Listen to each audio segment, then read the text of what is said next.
Here we are on the last Sunday of the year.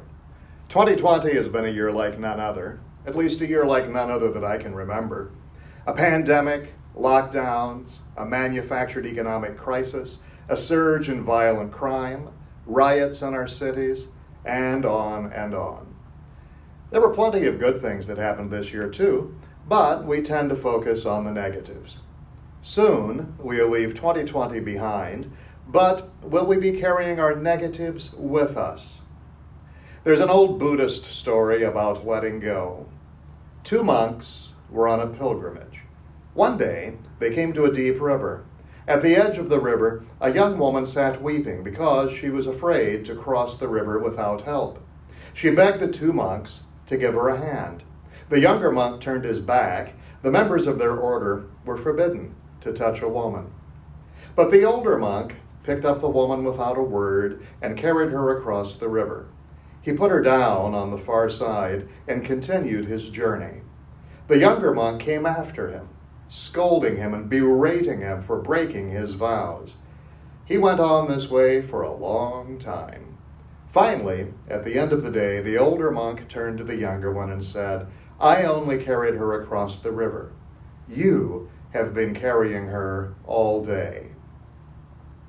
Well, letting go can be difficult. Letting go of people, ideas, expectations, desires, letting go of bad habits, false beliefs, and unhealthy relationships. The list goes on and on.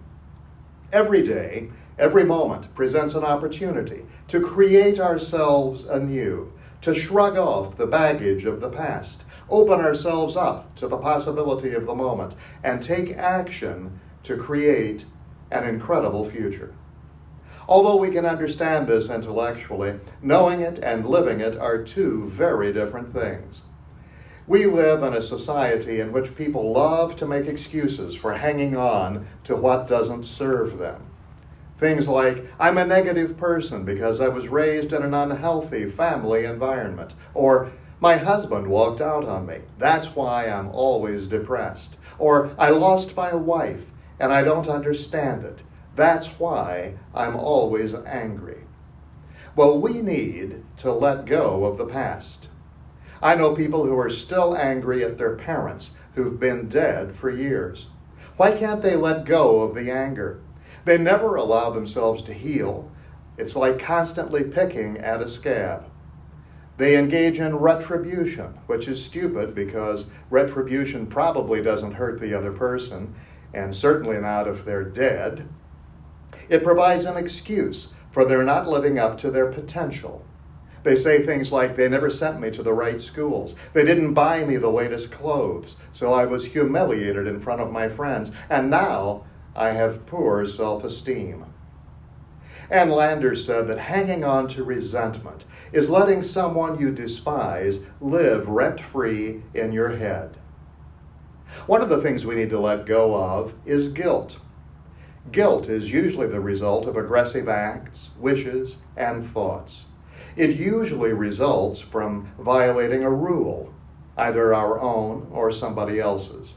And sometimes it's easier to forgive others for doing things far worse than things we did, which we're still beating ourselves up about. People who are still beating up themselves for something they did or didn't do in the past, they rerun that episode constantly. It's like TV reruns. But unlike TV reruns, where the actors get paid financial residuals, the only residuals you'll get by rerunning your episode are more guilt and more shame. It's time to change the channel. We need to let go of past relationships. Being unable to let go and move on when the relationship turns unhealthy. Trying to keep your partner from changing, even for the better. Being too lazy to put an end to a relationship that died a long time ago. Clinging desperately to a dying loved one. The person may be in great pain and suffering, but is trying to hang on because the other person won't let go. Keeping a loved one on perpetual life support machines and trying to cling to a past that is gone forever. We need to let go of regret. Regret is an emotion that feels similar to depression or sadness. It also feels like guilt, but it isn't quite the same thing. Sometimes a wave of regret seems to come out of nowhere. You might become aware of it when you lose something or someone, or when you meet someone from your past. It's a common feeling in our culture for several reasons. Feeling regret, feeling stuck, and feeling dissatisfied won't change the past, and they don't contribute anything positive to the present. Let go. Another factor causing many of us to feel regret is our culture, which has an insatiable appetite for new experiences, new adventures, and the novelty of every kind. When faced with the reality that certain things will not work out or change, we find that hard to accept. Many women who have children struggle with what role employment should play in their lives, and many women feel like they've made the wrong choice. Some people who bought into the "you can have it all" idea that was popular a few years ago are still exhausted from the struggle.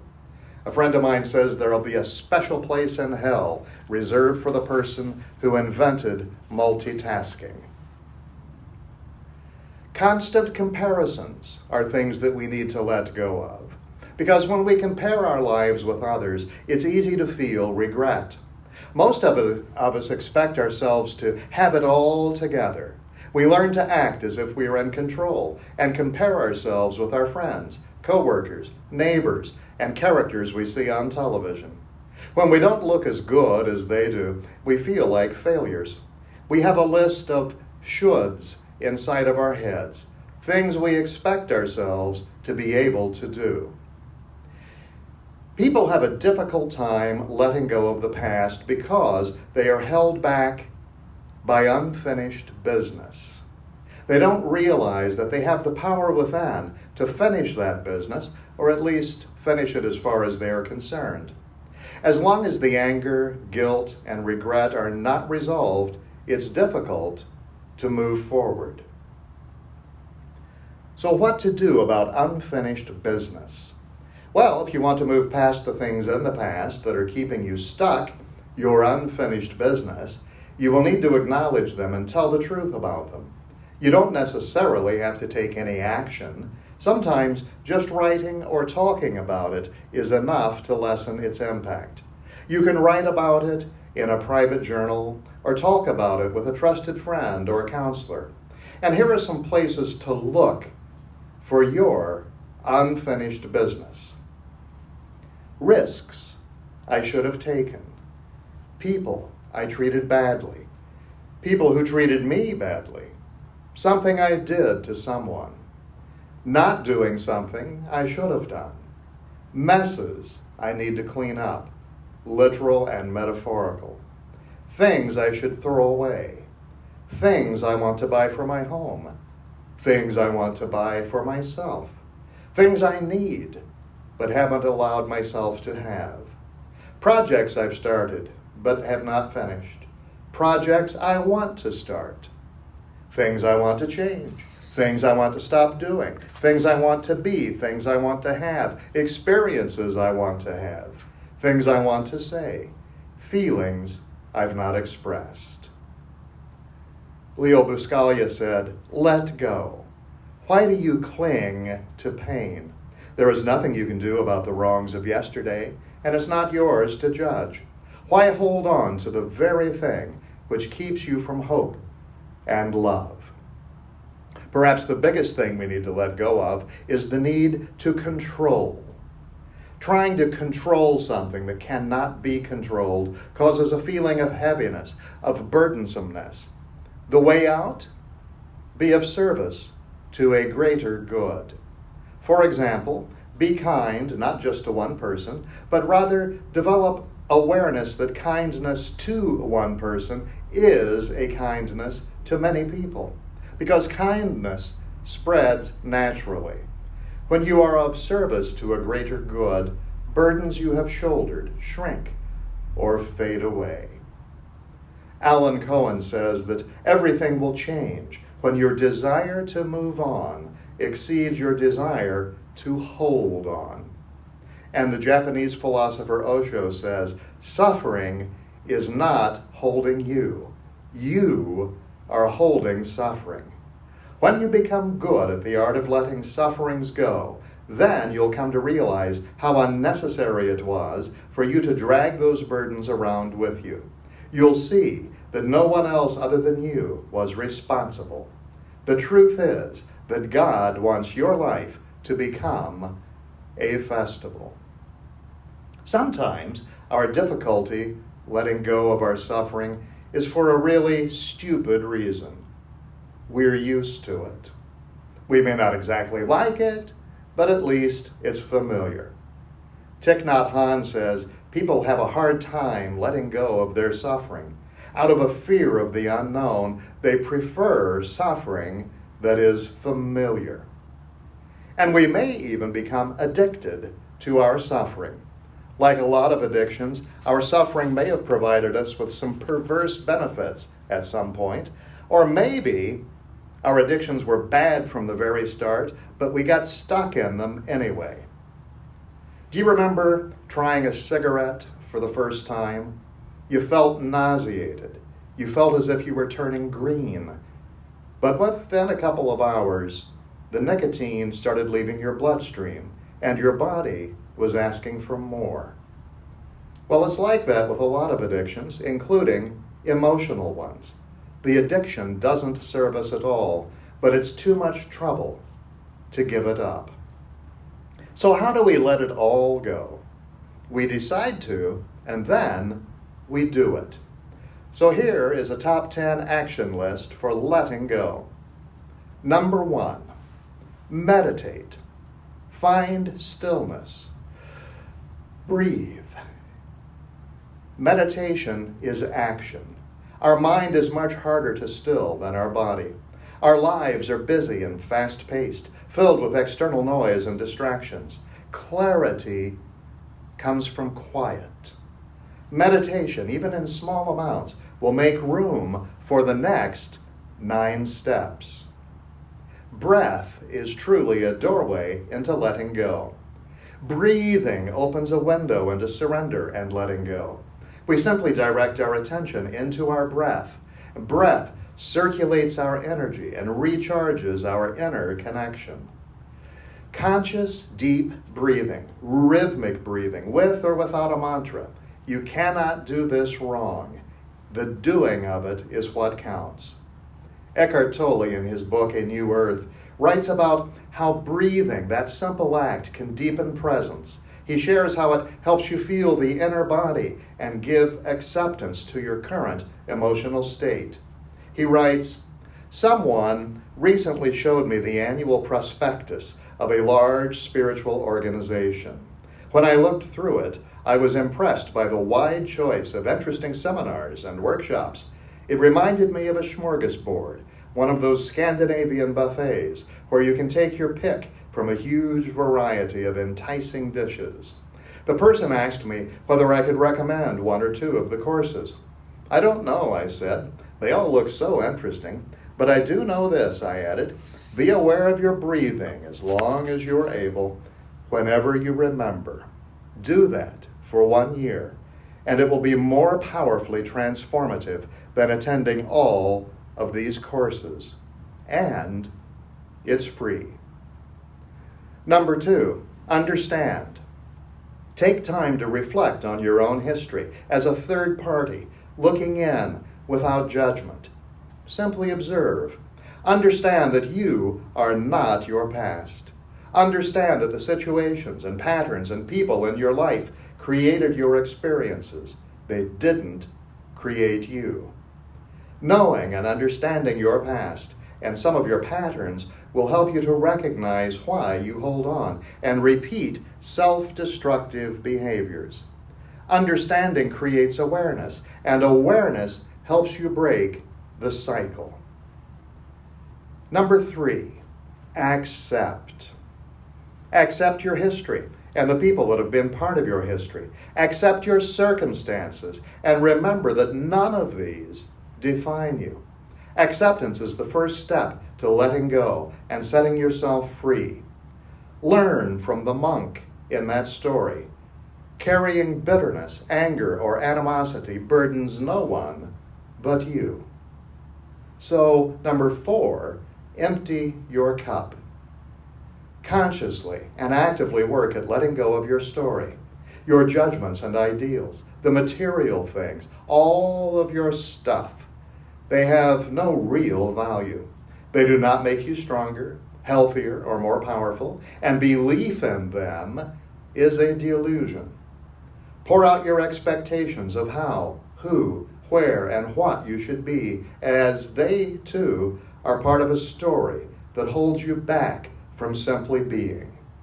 Once you let go of this story and empty your cup, your life purpose will open up and flow.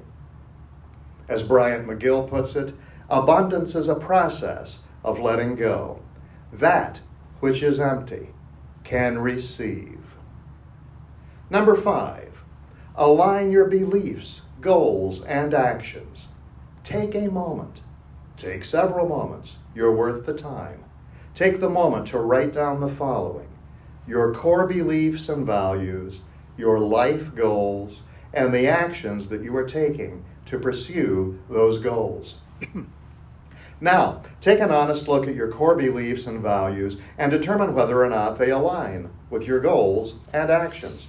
And if not, ask yourself, is it time to create new core beliefs, set new goals, or take new action? What actions must you take to align your actions with your beliefs in order to attain your goals? Write down 3 actions that you will take this week to get yourself moving. Number 6, flex.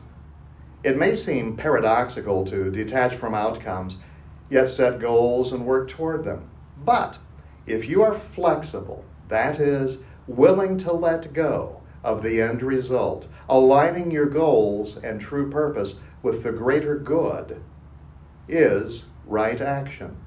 So be flexible. Allow the path to unfold as it will, opening up to opportunities. Flex and flow with the current of life. Number 7, contribute.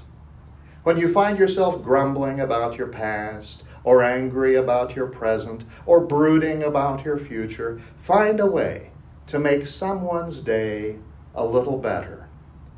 Offering a smile to someone as you pass, opening a door, putting a bit of extra change in the parking meter, dropping off some food at your local food bank. These simple actions can have lasting impact and help you put your situation into perspective.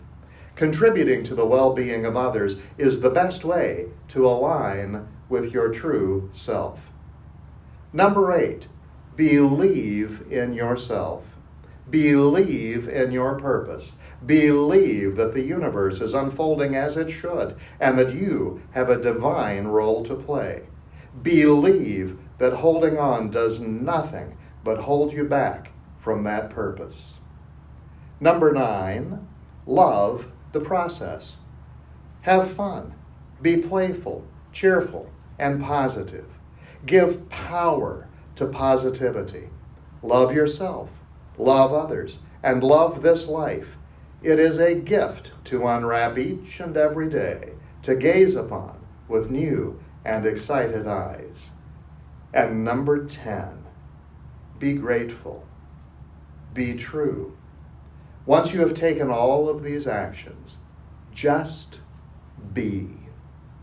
Here's to letting go of the past and embracing the future. When you think about it, let it go is just a nice way of saying, get over it. A number of years ago, one of my ministerial colleagues, Reverend Sapphire Rose, wrote a prose poem titled, She Let Go. It goes like this.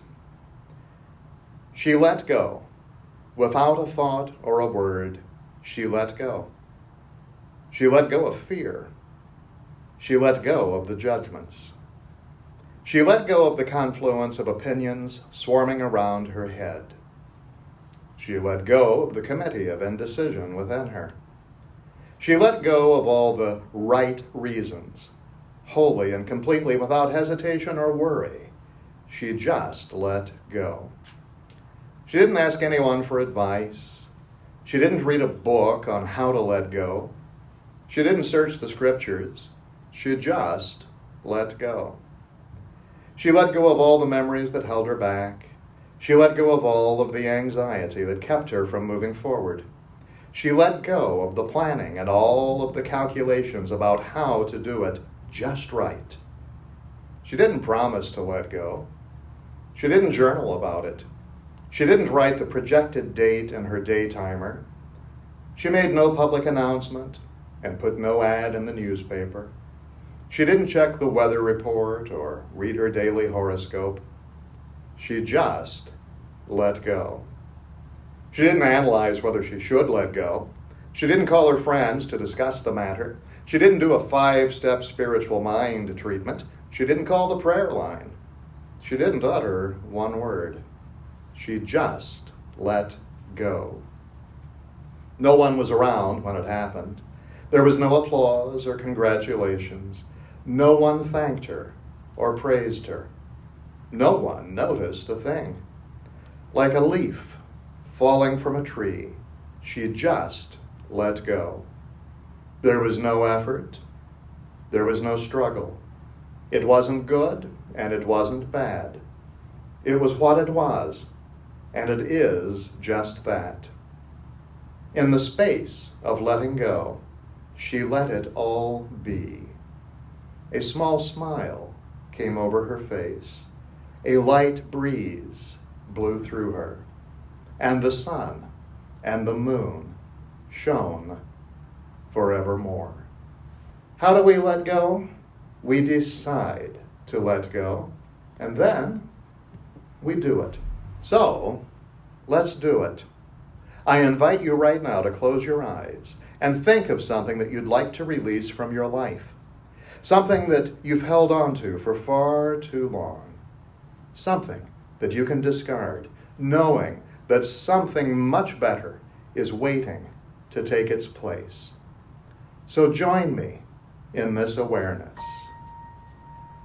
I know that the only life there could possibly be is God. And since I am alive, I must be a part of that God life.